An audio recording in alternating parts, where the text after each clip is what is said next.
Imulat mo ang iyong mga mata at marami ka pang dapat makita. Na ang buhay ay hindi madali.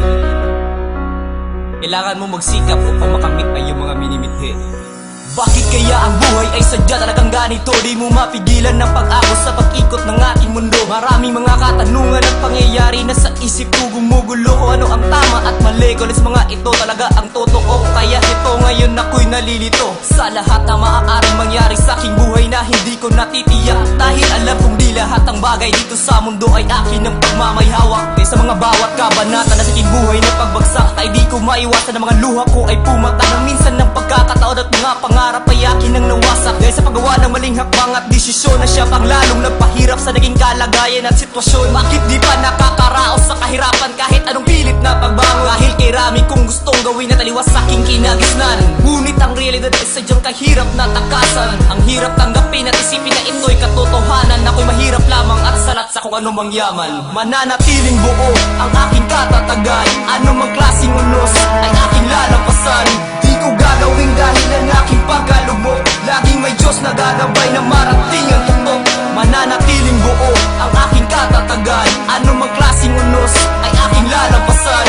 Di ko gagawin dahil ang aking pagkalubog. Laging may Diyos na gagabay na marating ang tuktok.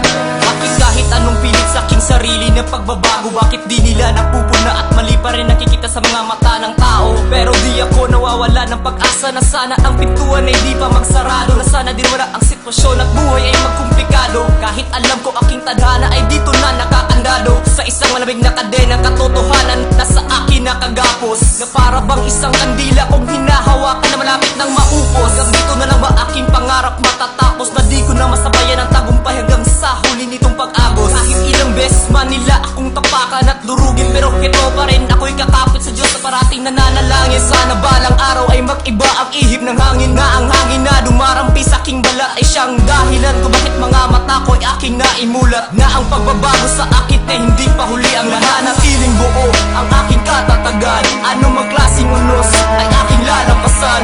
Di ko gagawin dahil ang aking pagkalubog. Laging may Diyos na gagabay na marating ang tuktok. Mananatiling buo ang aking katatagan. Anumang klaseng unos ay aking lalampasan. Di ko gagawin dahil ang aking pagkalubog. Laging may Diyos na gagabay na marating ang tuktok. Mananatiling buo ang Talagang mahirap ang buhay. Anumang klaseng unos ay aking lalampasan. Di ko gagawin dahil kailangan natin magsikap upang marating natin ang tagumpay. Lahat ng problema ay may solusyon. Alam kong may mga sitwasyon na hindi madali. Ang mga pagsubok sa buhay kailangang lampasan para maging matatag.